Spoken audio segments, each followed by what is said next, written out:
So basically, in the opening setup, the Afghan communist government is occupying all of the major cities in the country.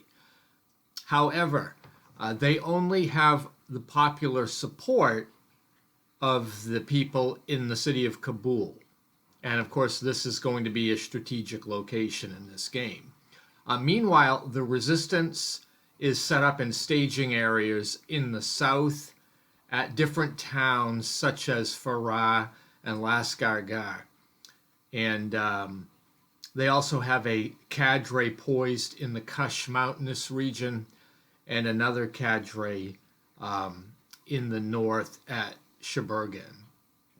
So just as a side note, cadres represent leadership. Both sides have them, and they are made up of a group of about 1,000 men each, with leadership to be the foundation of troops that are later developed.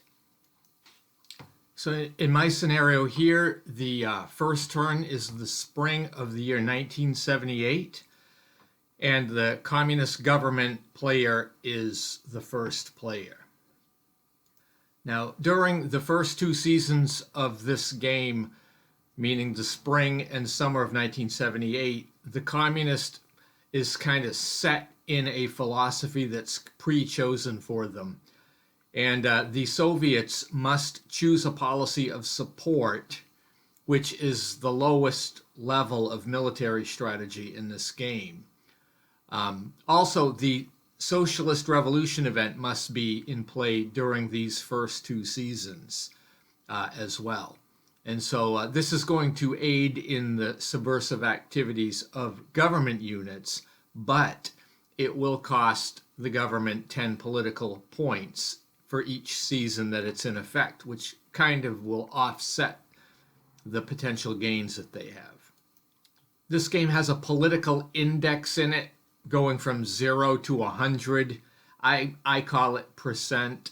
And so the political index starts the game at 55%, which means that the feeling of the population is actually in favor right now of the resistance. So if the index goes all the way up to 100, that means like 100% support of the rebels. If the index goes to 0, well, that's complete support for the government.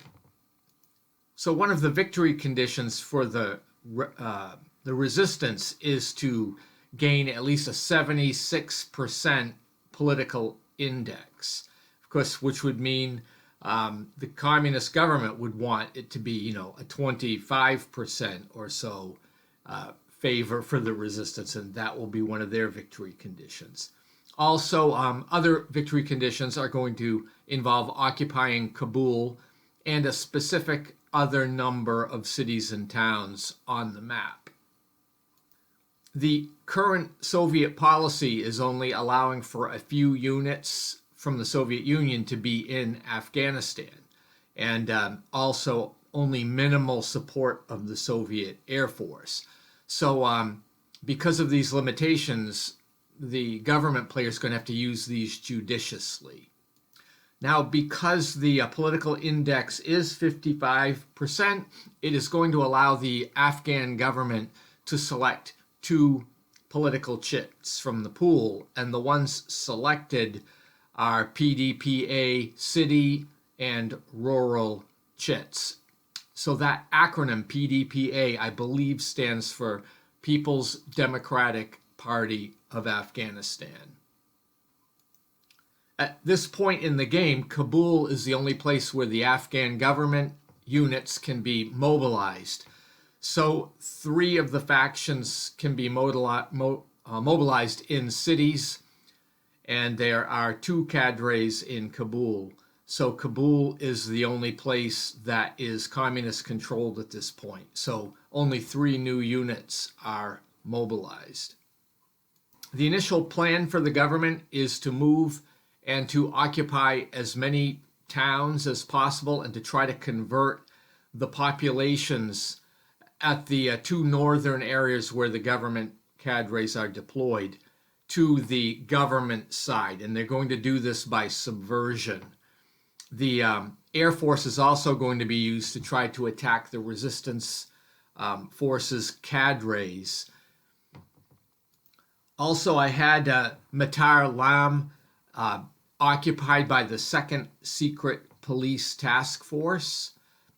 Also, Kalet is garrisoned by the 7th Tank Division, and the 25th Infantry Division moves into the town of Bamiyan. Then I had the Soviet Air Force begin to run some sorties against the rebels in Lascar Gah.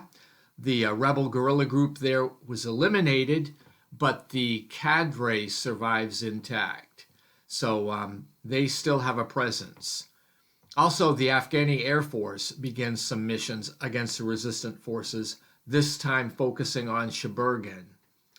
These attacks do destroy a guerrilla group, and these 2 losses drop the political index down to 53 points. Also, I do have a helicopter unit, but I'm reserving that for defensive purposes for later. Also, a Communist Party front attacked the city of Qom using subversion.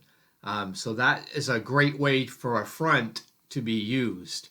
And subversion in this game involves a number of things that are abstracted into this type of an attack, but it involves propaganda, perhaps political reforms that are brought in, bribery, assassination, or any type of a political operation designed to try to shift control of the area to the other side's ideology.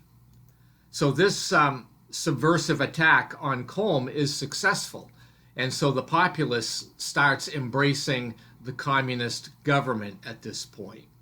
However, there was another subversion attempt at Qanduz, and that one didn't go so well, and the people continued to double down and support the resistance.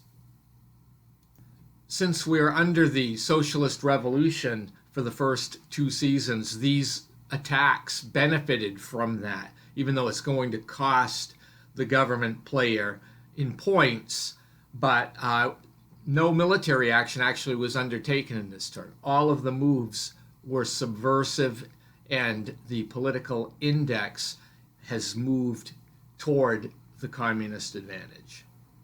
So then we go to the resistance player part of the turn, and due to the favorable political situation, because it still does favor the rebels, they are allowed to pick 4 political chits, and they get agitation propaganda, the USSR situation event, and limited intervention, and the Hezbi faction chit. So like many of Joe Miranda's games, Holy War Afghanistan uses these political chits to bring in more of the political element and flavor of this period. The USSR situation chit is one of those that has to be resolved immediately when it's drawn. So I resolved that, and it resulted in a high command overreaction. So as a result, the Soviets get an additional unit, and they selected a KGB unit. Then the resistance player played limited intervention, and that is going to allow forces in Pakistan to be brought in to support the resistance.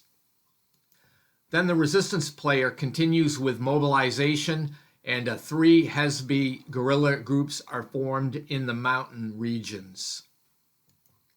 Also, 3 new guerrilla groups were formed in the north from the Jamiat faction, and these groups appear with the cadre in Sheberghan.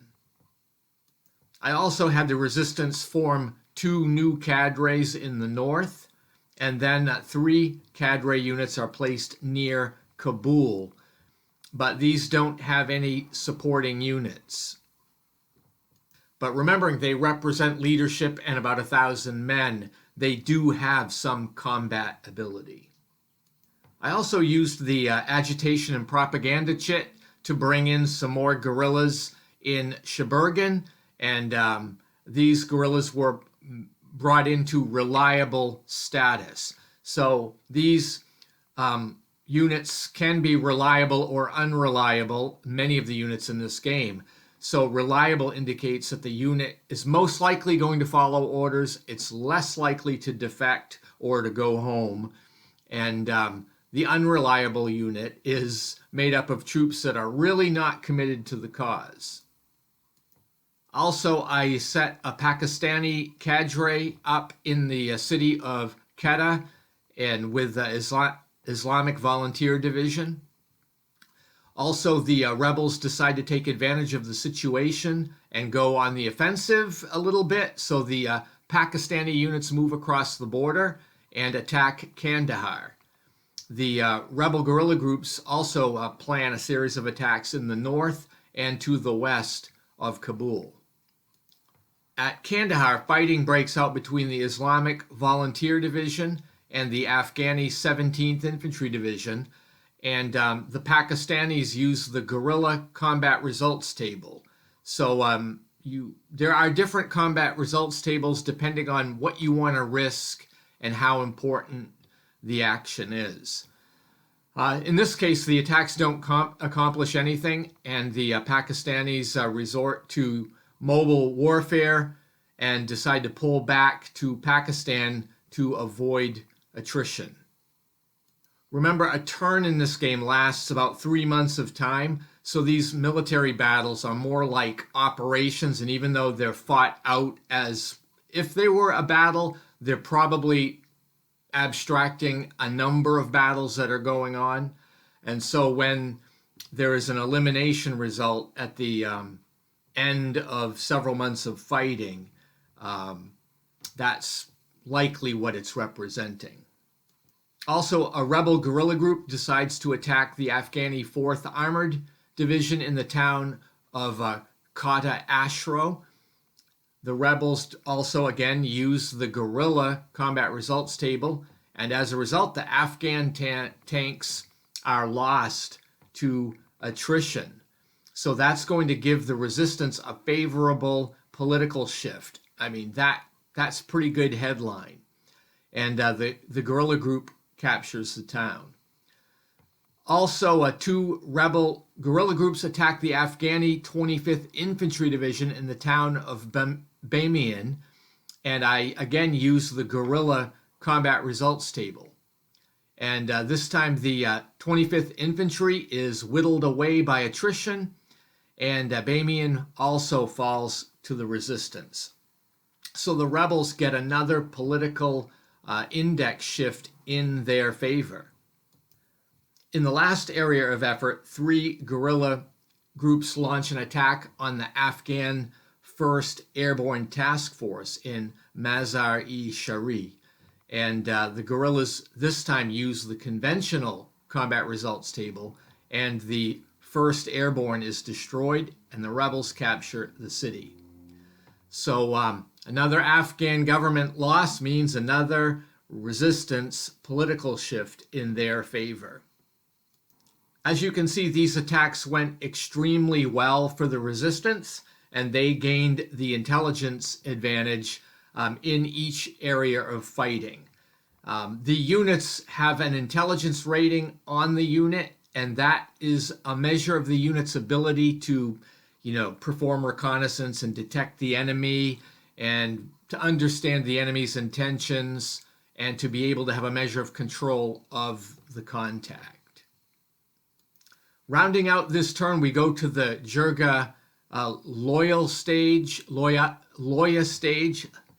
The Jirga Loya stage allows both sides to tally up their city and town occupations' political value, as well as other political factors, including the political chits and policies that may have been used.